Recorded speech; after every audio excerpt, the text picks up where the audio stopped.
Alors, donc, le Admorazaken, il a commencé à expliquer comment faire descendre la Hava Mesuteret, c'est l'amour intrinsèque qui se trouve dans chacun d'entre nous, et l'exprimer dans la vie de tous les jours. Le Admorazaken avait expliqué que, rapidement, la Achdout d'Hachem, l'unité d'Akadosh Baruch Hu, en disant qu'il n'y a pas de différence entre avant la création du monde, après la création du monde, et que toute l'existence de tous les mondes et des créatures, etc., ne provient que de la parole d'Hachem. Ça, c'est le Dibour Hachem. Et donc, on a expliqué dans le précédent chapitre la notion du Dibour de la parole. Donc, on a donné l'exemple de la parole d'un être humain, et par cela, on va comprendre donc la parole d'Hachem. On a expliqué que la parole d'un être humain, combien elle ne vaut rien par rapport à sa neshama. On a dit que la parole d'un être humain, elle ne vaut rien. Une personne peut dire des milliers de paroles sans se fatiguer, de façon générale, mais en dehors de ça, la parole, elle ne vaut rien par rapport à la source de la parole qu'on appelle le koach hadibour, le potentiel de la parole, et encore plus que la parole ne vaut rien par rapport à la marshava, à la pensée qui est plus proche de l'âme, et encore plus aussi que la parole ne vaut rien lorsqu'elle se trouve dans sa source qui est les émotions et l'intellect, et encore plus lorsque la parole, elle se trouve vraiment dans la neshama elle-même. Donc ça, c'est ce qu'on a expliqué dans le précédent chapitre. Maintenant, l'Admorazaken lui a expliqué que même quand la parole, elle se révèle, et elle a une existence, donc elle est physiquement, elle est exprimée par la personne, même à ce stade-là, la parole n'a pas de place par rapport à Kadosh Baruch. Là, on parle bien sûr de la parole d'Hachem, pas de la parole d'un être. La parole d'un être humain, c'est différent. La parole d'un être humain, une fois qu'elle est exprimée, elle se sépare de la personne.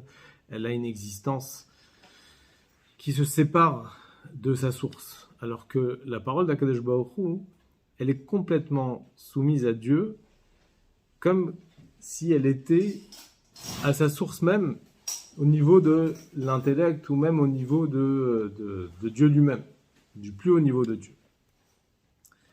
C'est ce qu'on va lire ici donc, dans le 21e chapitre. On dit dans le texte. Perek Raf Aleph. Veine midat hakadosh baruch hu shelo kemidat basar vadam.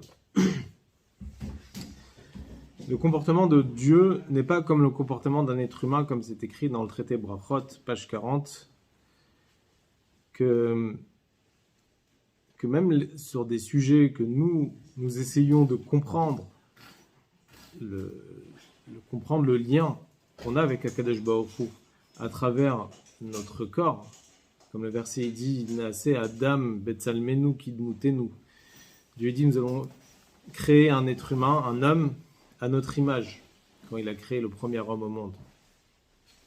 Et on explique dans le Chassidut, dans le Tanya, que ça veut dire la création, comment l'homme est créé à l'image de Dieu. Ça ne veut pas dire que Dieu, il a des yeux, une bouche et des oreilles, mais que le caractère d'un être humain qui est composé de 10 facultés est semblable aux facultés d'Akadosh Baruch Hu, donc et aux Sphirot. Donc il y a ici une similitude entre les Kochot HaNefesh, les facultés de l'âme, et les 10 Sphirot, les sphères célestes.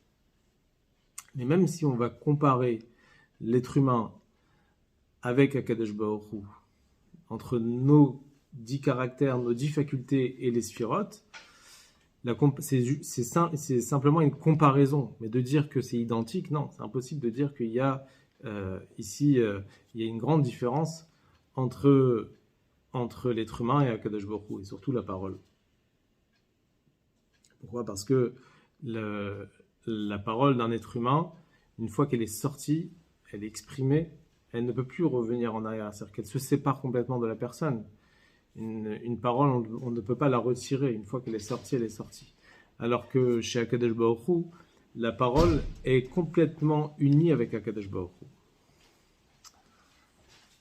Chez Adam, כשמדבר דיבור, הרי הבל הדיבור שבפיו הוא מורגש. Lorsqu'une personne dit une parole, Alors le souffle de la parole est ressenti. Il n'est plus englobé dans sa source. Et encore plus que ça, Vinir'e davar bifne atzmo. Et la parole d'un être humain, elle n'est pas seulement ressentie, mais elle devient comme une existence séparée de sa source. Une fois qu'une personne a parlé, la parole elle est déjà partie de sa source, et donc elle est déjà indépendante jusqu'à tel point que la personne n'a plus d'emprise sur sa parole. Une fois que c'est dit, on ne peut pas reprendre les mots en arrière. Comme il y a un texte qui dit dans le prophète Jérémie, qui dit « Chetz shachut leshonam », c'est-à-dire que la parole d'une personne est comme une flèche. Une flèche, une fois qu'on a lancé, on ne peut plus la retirer. Pourquoi ? Parce qu'elle est mouvdal mishorsho, puisque la parole d'un être humain est séparée de sa source. Shehen eser prinot hanefesh atzma, qui est la source de la parole, qui sont les 10 forces, les 10 facultés de l'âme, c'est-à-dire les 3 facultés intellectuelles et les 7 facultés émotionnelles. Donc, une fois que, au moment où la parole elle est à sa source, ça veut dire au niveau des facultés, à ce moment elle est complètement englobée, au niveau des facultés, elle est complètement annulée. Mais une fois qu'elle est sortie, concrètement, la parole, elle prend une place, elle prend une existence indépendante de sa source. Avala Kadosh Baruch Hu.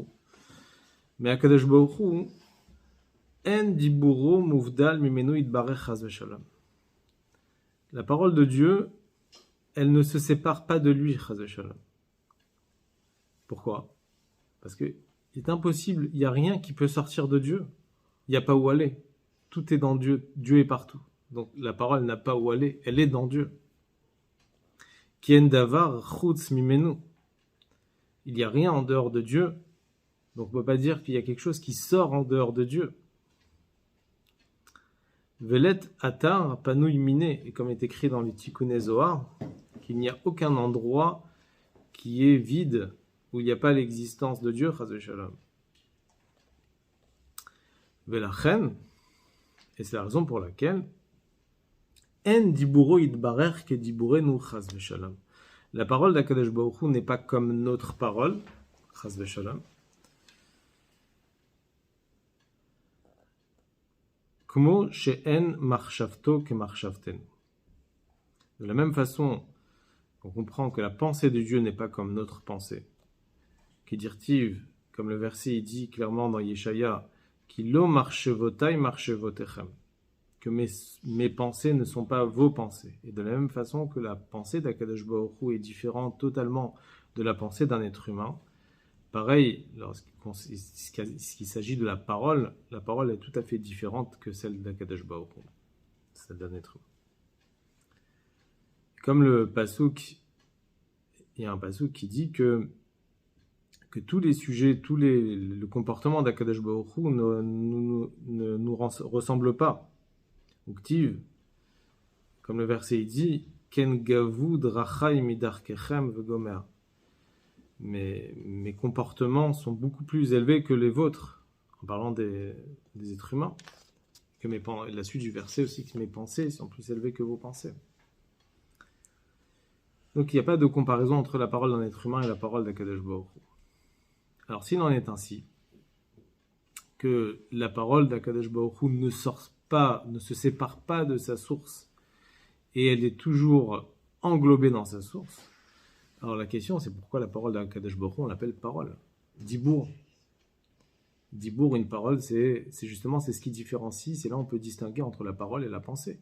Une pensée c'est à l'intérieur de soi, donc même chez un être humain, la pensée, on peut penser des paroles dans notre pensée, et la parole elle est là pour exprimer les lettres qu'on a eues dans notre pensée. Mais chez Akadosh Baruch Hu, à partir du moment où la parole ne sort pas de Dieu, donc comment on peut distinguer entre la pensée d'Akadosh Baruch Hu et la parole d'Hachem? Alors le Admor HaZaken il va expliquer que dans la parole il y a aussi autre chose, en dehors du fait que la parole elle exprime, elle parle, La parole, c'est le dibour, ça vient du mot gilouï. C'est une révélation. Ça veut dire que la parole, elle n'est pas uniquement pour parler, la parole est là aussi pour révéler des choses qu'il y a à l'intérieur de nous. Et c'est pour ça que cette notion de révélation existe aussi chez Akadosh Baruch Hu, puisque la parole révèle quelque chose de caché. Chez Akadosh Baruch Hu, la parole aussi révèle un niveau qui est caché. Le niveau de la marshava, c'est les niveaux spirituels qui sont cachés chez Dieu. Et la parole, elle vient, elle exprime, elle révèle la pensée de Dieu. Velo nikra diburo yitbarech beshem dibur. Et Dieu, il n'est pas appelé, on n'appelle pas le mot dibour chez Dieu pour dire qu'il y a une séparation, chas v'shalom. Pourquoi on appelle dibour rak aderech mashal kemo shedibour atarton shebe'adam umegale lashomim ma'shayat safun vene'elam bemachshavto. De la même façon que la parole d'un être humain révèle à ceux qui entendent ce qui était caché dans la pensée de la personne. Kach lemala ben sov baruchu yetziat haor ve'achayut chez Akadosh Baruch Hu, dans la lumière infinie de Dieu. Lorsque la lumière, elle veut sortir miminu yitbarech, de chez Dieu, livro olamot, pour pouvoir créer des mondes. Donc on parle ici d'une création de mondes qui est yesh me'ayin, c'est ex nihilo, ou la chiotam, et pour pouvoir leur donner de la vitalité. Donc c'est une vitalité que Dieu il va faire sortir, révéler de l'intérieur de lui, c'est une vitalité qui va s'adapter en fonction de toutes les différents mondes et différentes créatures qu'il y a dans les mondes. Et dans chaque monde, il va avoir une vitalité adaptée en fonction du niveau du monde et en fonction du niveau des créatures qui se trouvent dans ces mondes. Alors à ce moment-là, il y a une révélation de cette lumière, et cette révélation-là, elle est appelée Dibour, elle est appelée la parole. Nikret Beshem Dibour. C'est là où ça s'appelle Dibour, puisqu'il y a une révélation, même si la lumière n'est pas sortie de Dieu, parce qu'il n'y a rien qui sort de Dieu, mais il y a une révélation. Vehen en otiot adibur me'asara ma'amarot. Cette parole-là, quand on parle de Dibour d'Akadosh Baruch Hu, c'est les lettres de la parole qui proviennent donc des 10 mamarot, sur les 10 paroles dans lesquelles Akadosh Baruch Hu il a créé les mondes. Alors dans la Torah, c'est écrit, si on regarde dans le texte, c'est écrit 9 fois dans le Sefer Bereshit, Vayomer Elokim. Dieu a dit. Vayomer Elokim, Dieu a dit Yehi Or, que ce soit la lumière fut, ou que ce soit le Hirakia, le firmament, et il y a eu etc. Donc toutes les 10 paroles, et c'est écrit 9 fois. Et la question qui se pose, c'est comment se fait-il que on parle de 10 paroles alors qu'il n'y en a que 9. 9 fois c'est écrit Vayomer Elokim. Alors c'est rapporté dans les Midrashim que le mot Bereshit, le premier mot de la Torah, Bereshit bara Elokim, est aussi une création, est aussi une parole d'Akadosh Baruch Hu, un dibour d'Akadosh Baruch Hu, et qu'il rentre dans les 10 mamarot, dans les 10 paroles de la création du monde. Donc, Sheba'en Nivra Olam, avec lequel Akadosh Baruch Hu il a créé le monde. En dehors de la parole des 10 mamarot, des 10 paroles de la création du monde, il y a une autre parole. C'est la parole de la Torah. La parole d'Hachem qui est dans la Torah, qui est révélée à travers les prophètes, à travers les Nevi'im. Alors il dit c'est aussi une autre catégorie de paroles. Ça veut dire que c'est la parole de Dieu qui se révèle à travers les prophètes, où les prophètes ils s'élèvent à un niveau de la pensée d'Hachem, ils s'annulent complètement, ils se soumettent complètement dans Dieu, et à ce moment-là, eux-mêmes, par leur bouche, donc les prophètes, ils vont répéter la parole d'Hachem. C'est-à-dire que c'est une façon aussi d'exprimer la parole de Dieu dans le monde à travers les prophètes. Comme on dit, Shrina medaberet mitor grono, la Shrina elle parle à travers la bouche du prophète. Donc, les prophètes parfois sont appelés donc la parole de Dieu. C'est eux qui expriment la parole d'Hachem. Donc c'est ce qu'il dit. V'chen shar kol haTorah neviim ektuvim. Tous les autres parties de la Torah, donc les prophètes et les agéographes, chez Isigu Aneviim Bemare Nevuatam, dont les prophètes ont compris, ont saisi par leur vision de leur prophétie. Alors ça s'appelle ça aussi une parole d'Akadosh Baruch Hu, puisque les prophètes ils se soumettent, ils s'annulent complètement en Dieu, ce qui fait qu'ils arrivent au niveau de la marshava de Dieu, de la pensée de Dieu, et à ce stade-là ils arrivent à révéler la parole d'Hachem. Donc, puisque la parole d'Akadosh Baruch Hu, elle ne se sépare pas du tout de sa source, donc la parole n'a pas d'existence indépendante de Dieu, Chas v'Shalom, complètement soumise à Dieu, annulée à Dieu. Vare diburo marshafto kavyachol miyuchadot imo betachrit hayichud. Donc la parole et la pensée d'Hachem, Kavyachol, sont unis complètement avec Akadosh Baruch Hu, avec une unité complète. Alors c'est intéressant là parce que dans cette phrase, il dit la parole et la pensée de Dieu. Donc on sait que là on a très bien que la pensée de Dieu elle est unie avec Dieu. Pourquoi ici le Admor HaZaken il nous rajoute même la pensée de Dieu? On dit non seulement la parole de Dieu est unie avec Dieu, mais même la pensée de Dieu. La pensée, c'est évident. La pensée, c'est la partie qui est la plus proche, comme chez un être humain, celle qui est la plus proche de l'âme. La pensée, elle est plus unie avec l'âme que la parole. Donc pourquoi il parle de la pensée ici? On dit qu'en réalité, si on s'approfondit bien, on voit qu'en réalité, même la pensée aussi, il y a une forme de séparation. Pourquoi? Parce que à partir de quel moment se créent des otiyot, c'est-à-dire des lettres, c'est au niveau de la pensée. Au niveau de l'intellect, au niveau des émotions, il n'y a pas encore de lettres. La source des lettres se trouve dans l'intellect et les émotions, mais à ce stade-là, il n'y a pas de lettres. Où réellement les lettres se créent, où il y a une formation de lettres, c'est à partir de la pensée.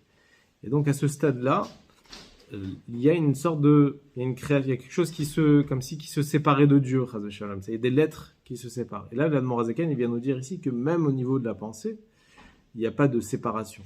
Tout est uni dans Dieu.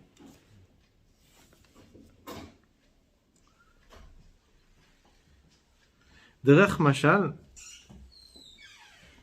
kmo diburo marshavto shel adam, de la même façon que la parole et la pensée d'une personne, lorsque elles sont englobées dans leur source, avant qu'elles puissent se révéler, Bodan bekoach chochmato vesichlo, lorsqu'elles se trouvent encore au niveau de la faculté, de l'intellect et de la compréhension, obitshuka vechemda shebelibo, ou même au niveau des émotions, au niveau du désir, des envies, avant qu'elles prennent forme par des lettres et par des mots.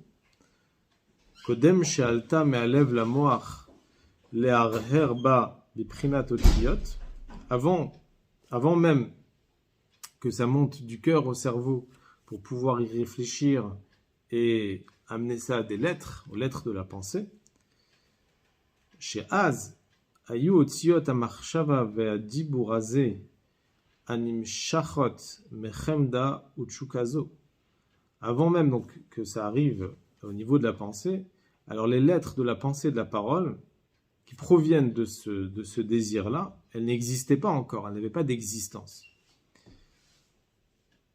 Elles étaient uniquement bekoach belev, elles étaient uniquement potentiellement dans le cœur, ou miuchadot sham betachit hayichud besharashan Shehen achokma vesechel shebemoach vechemda utshuka shebelem. Elles étaient dans leur source, ça veut dire elles étaient complètement unies, englobées dans l'intellect ou dans le désir qui est dans le cœur. Donc de la même façon que chez un être humain, les lettres sont complètement à leur source et sont complètement unies à leur source, avant même qu'elles deviennent des lettres réelles. Pareil chez Akadosh Baruch Hu, la parole de Dieu, elle est complètement unie à sa source, mais non seulement au niveau du potentiel, c'est-à-dire lorsque les lettres se trouvent au niveau de la pensée, au niveau même de la source même de la pensée ou la source des émotions, même une fois que les lettres se sont exprimées chez Akadosh Baruch Hu, même à ce stade-là, les lettres elles sont complètement unies avec Akadosh Baruch Hu.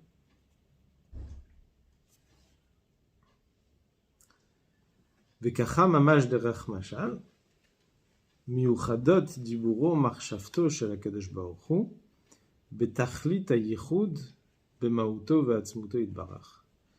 Donc, pareil, donc dans les mots, la parole et la pensée d'Akadosh Baruch Hu est complètement unie dans l'essence même de Dieu. גם אחר שיצא דיבורו יתברך אל הפועל בבריאת העולמות, même une fois que la parole elle est sortie du potentiel au concret pour pouvoir créer les mondes. De la même façon que les lettres de la parole de Dieu étaient unies avec Dieu avant la création des mondes, alors pareil, ces lettres-là, elles sont unies avec Akadosh Baruch Hu après la création du monde. Il n'y a pas de différence.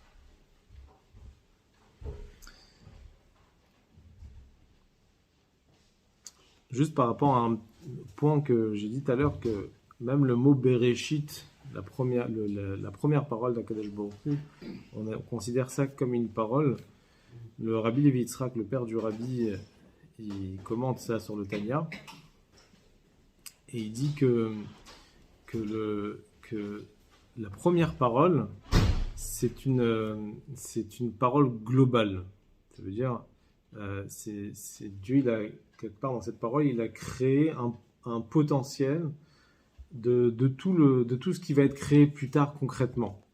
Donc, c'est-à-dire que dans le mot Bereshit, bara Elokim et Hashemayim vetaretz, dans la première parole où Dieu dit Dieu il crée le ciel et la terre, c'est une création globale, mais il y a eu quand même une création. C'est aussi le Ramban qui dit ça aussi, qu'il y a une création de la matière sans forme. Chomer Belitsura. C'est pas dans le point du bête. Si on rentre plus dans le détail, peut-être c'est aussi dans le point du bête. Mais de façon générale, dans le premier passouk, déjà, Bara Elokim et Hashem Ta'aretz, le Ramban dit que Dieu il a créé juste la matière sans forme. Et à chaque Mahamar, à chaque parole des 9 paroles restantes de la création du monde, Dieu il a révélé encore plus ce qu'il avait créé le premier jour, et il a amené ça réellement au concret, ça veut dire avec tous les détails, et la matière avec sa forme, et avec tous les détails de ce qui était englobé. S'il y a des questions, n'hésitez pas. Bon, en fait, la voix, c'est pas rien. Oui. En tout cas, tout ça pour dire que ce qu'on est en train de dire ici, c'est que pourquoi on parle de la voix de Dieu, de la parole de Dieu, c'est que la parole de Dieu qui a créé les mondes, donc tout ce qui est dans ce monde et dans les mondes supérieurs, etc., est englobé dans la parole de Dieu. Et la parole de Dieu est englobée dans Dieu. Donc ça veut dire pour montrer combien tout est uni dans Hachem, il n'y a rien qui est en dehors de Dieu. C'est ça qu'on en parle ici de la hardout, de l'unité d'Akadosh Baruch Hu. Ve'en shum shinui klal lefanav yitbarech. Il n'y a aucun changement vis-à-vis de Dieu entre avant la création et après la création du monde. Le seul changement, il dit, est là, elle a brouillé, uniquement face aux créatures. Les créatures sentent ici un changement entre avant et après. Il y a eu avant c'était l'infini, c'était pas limité le temps, l'espace. Maintenant on est dans un monde, il y a un temps, un espace, il y a une création, il y a quelque chose. Donc là, les créatures sentent se sentent comme si qu'ils étaient séparés, on peut dire, de leur source, d'Akadosh Baruch Hu. C'est en première vue, bien sûr. Hein, ils sentent comme si qu'ils aient une sorte d'indépendance d'une vie spirituelle. Ils se sentent complètement séparés. C'est Dieu qui fait ça. C'est Dieu qui met ce voilement-là pour qu'on ressente ça. Amekablim chayutam midiprinat diboro idbarer. Que les créatures reçoivent leur vitalité du niveau de la parole de Dieu. Biprinat yetziato kevar el apoel. Au niveau où la parole est déjà sortie au concret. Bibriat haolamot, pour créer les mondes. Et à ce moment-là, chez Mitlabesh Bahem, cette parole s'habille dans les créatures,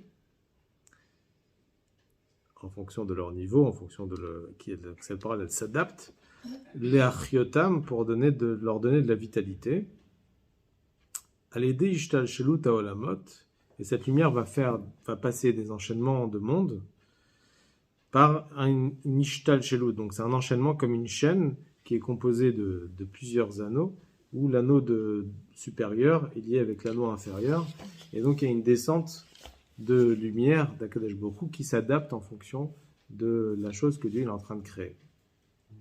Mais il a les haloul par cause et effet. Ve'yirida tamadregot betzimtzumim rabim veshonim. Et la descente de cette parole de Dieu, de la lumière de Dieu, par de nombreuses contractions et différentes contractions. Il y a des contractions, ce qu'on appelle bederech didoug, ça veut dire par des sauts. Il y a d'autres sortes de contractions qui viennent par enchaînement.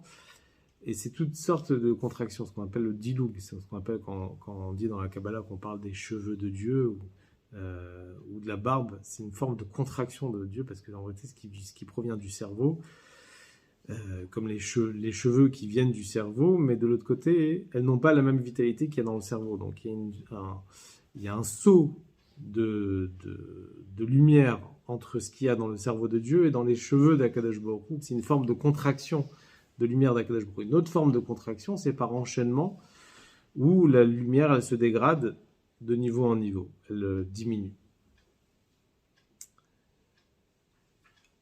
Ad shiyuchlu abruim lekabel chayutam veitavutam imenu, jusqu'à que les créatures puissent recevoir leur vitalité, leur création, de la parole de Dieu qui leur donne cette vitalité-là.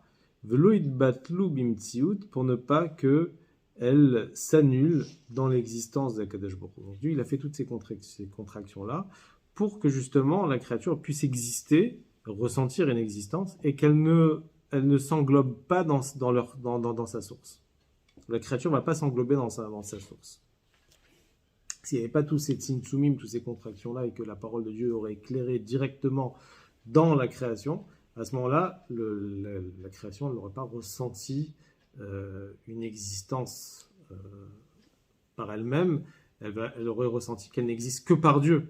Donc là, il n'y aurait pas eu de libre arbitre, il n'y aurait pas eu tout ça. Donc pour pouvoir ressentir une existence indépendante, il fallait qu'il y ait tout ce voilement, toutes ces contractions-là, pour vraiment qu'on ressent qu'on existe. Chas de Shalom, on pourrait même croire, Chas de Shalom, qu'on n'est pas dépendant d'Akadosh Baruch Hu. Et c'est Dieu qui nous donne ce sentiment-là.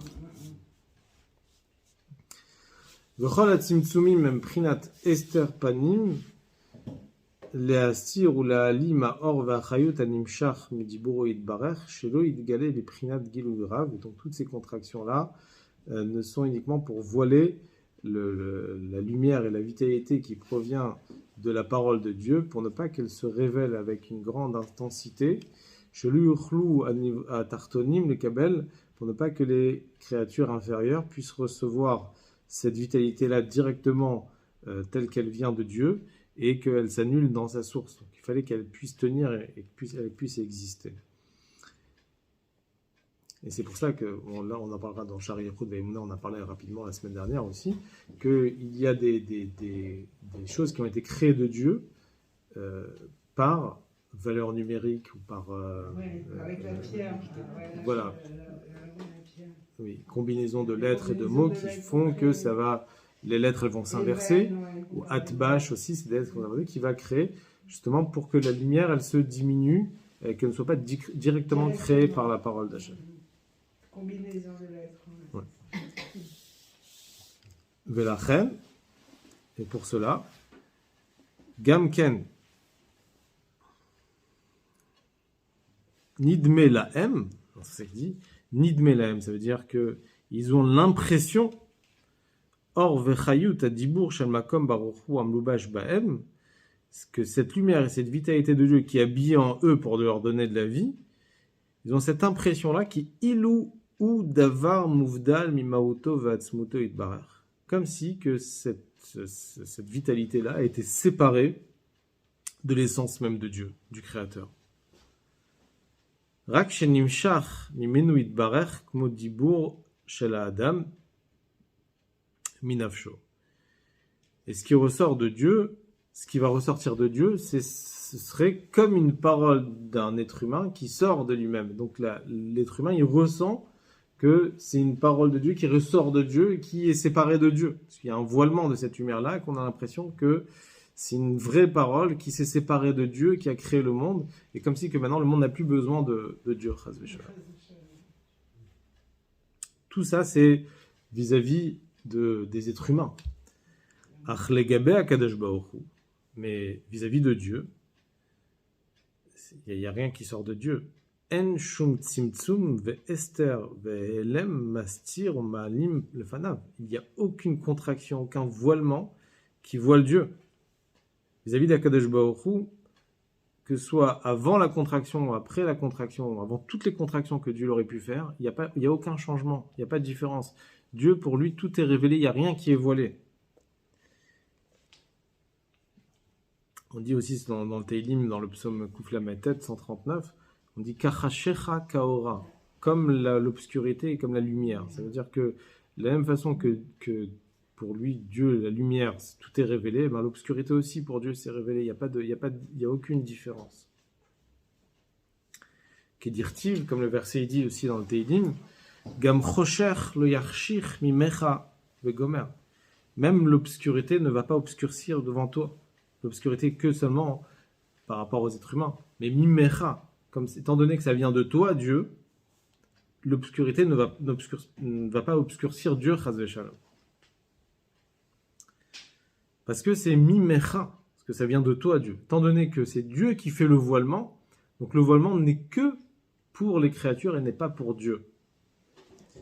Mishum she'en hatzimtzumim davar nifrad mimenu yitbarach, chas v'shalom. Toutes les tzimtzumim, les contractions, ne se séparent pas de Dieu, chas v'shalom, ne séparent pas Dieu. Dit là qu'aden kamtsa del vouché mineoube. Comme ce kamtsa c'est un reptile, je pense que c'est une tortue. Et la tortue, elle a une carapace où son vêtement, il est par lui-même. Ça veut dire que ça, le vouché mineoubé. Donc le vêtement fait partie de lui. Pareil pour Dieu, le voilement fait partie de Dieu.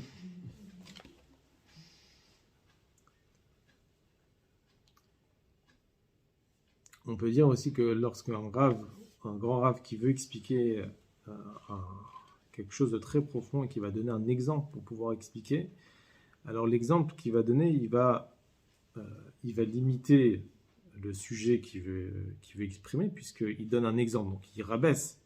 Mais cette limite n'est que par rapport à l'élève, pas par rapport au rave. Parce que le rave, lui, pour lui, tout est clair, il a tout compris, il sera capable de révéler son intellect comme il veut. Mais il a besoin de l'adapter à son élève, donc il va donner tous les exemples, etc. Donc il va contracter pour que ça arrive à son niveau, mais la contraction, elle n'est pas pour lui-même. Pour lui-même, lui, il aura compris autant, et justement, dans l'exemple, on va retrouver tout ce qu'il a voulu donner, toute la métaphore de cet exemple, on va retrouver dans l'exemple. C'est que le Rav qui pourra l'expliquer, mais dans l'élève, lui, il va percevoir peut-être plus ce sujet intellectuel beaucoup plus matériel, beaucoup plus grossier que le Rav. Mais chez le Rav lui-même, il aura compris la chose. L'exemple ne va rien lui changer, on va dire, chez le Rav.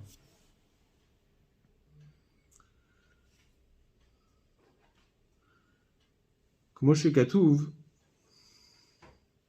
on peut dire même que si le Rav ne limite pas son intellect, l'élève ne pourra pas comprendre. Donc il est obligé, ça fait partie en fait, le voilement fait partie de la révélation. C'est-à-dire, pour pouvoir révéler, il est obligé de voiler.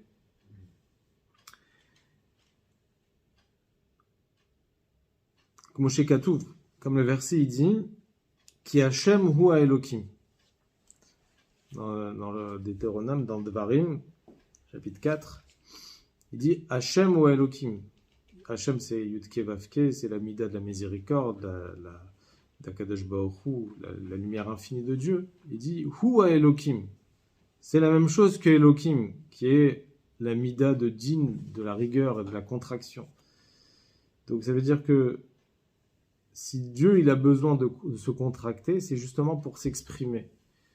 Et donc la contraction, elle est par rapport aux êtres humains, mais non pas par rapport à Dieu lui-même. Dieu, il contracte pour que sa lumière, elle puisse se révéler. Moshe Katouv Makom Acher, et comme c'est expliqué dans un autre endroit, on va expliquer plus loin dans le Sha'ar HaYichud Va'Emunah, qu'en réalité, la force de la révélation de Dieu et la force de la contraction de Dieu ne font qu'une seule chose. Le Koach HaElem, le voilement et le Gilouï, le voilement et le dévoilement de Dieu, ne font qu'une seule chose. Il y a une halakha qui est rapportée dans le Shulchan Aruch que c'est important d'avoir la kippa sur la tête pour les garçons et surtout quand on fait la bracha et quand on fait la bracha sur un aliment, d'avoir la kippa sur la tête. Et le din il est comme ça que si quelqu'un n'a pas de kippa et qui met la main sur la tête pour faire la bracha, ça marche pas. Voilà. C'est partie de lui en fait. Il n'a pas le droit de faire la bracha, exactement. Parce que ça fait partie. Donc on dit qu'il y a un principe comme ça qui dit que en etzem mastir l'etzem. Une essence même ne peut pas se voiler par lui-même. Exact. Ça veut dire que tout ce qu'il va faire ne va rien voiler. Donc Akadosh Baruch Hu, tous les voilements qu'il peut faire ne le voile pas à lui-même. Lui, il se voile pas, il se cache pas. Maintenant, si quelqu'un d'autre lui met la main sur la tête, ça marche. Voilà. C'est pas lui. Oui, bien sûr. Ouais, c'est pas par rapport Ouais, ouais. Ah non, mais on peut pas. Avec le vêtement. En tout cas, c'est la première fois qu'on entend un exemple. Ah, un vêtement, je sais pas si c'est Ah. J'avais jamais entendu. Ah, c'est... Je m'y attendais pas. Est-ce qu'un vêtement, on peut. Oui, Ah, oui, oui, Un vêtement. Ça veut dire c'est la manche, par exemple. Oui, un vêtement, oui. Parce que ça fait pas partie du corps de la personne. Ouais. Avec un vêtement, on peut. En général, c'est servi en papier. Velachen, donc c'est pour cela, Kame, Kula, Kelo Chashiv, devant Dieu, toutes les créatures ne sont considérées comme rien.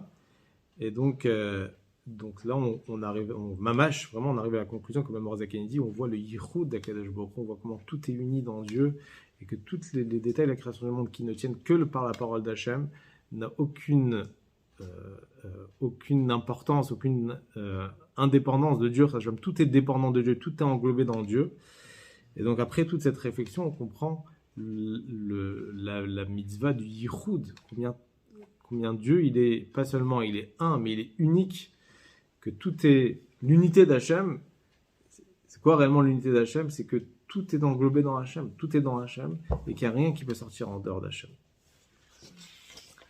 Après, on va parler le deuxième commandement qui est lo yelecha, ne pas avoir donc l'idolâtrie. Donc, ce qu'on parlera dans le prochain chapitre, qui fait partie de la mitzvah de l'Achdout d'Hachem, de l'unité d'Hachem, ne pas laisser place justement à ce qui est extérieur à Kadosh Baruch Hu.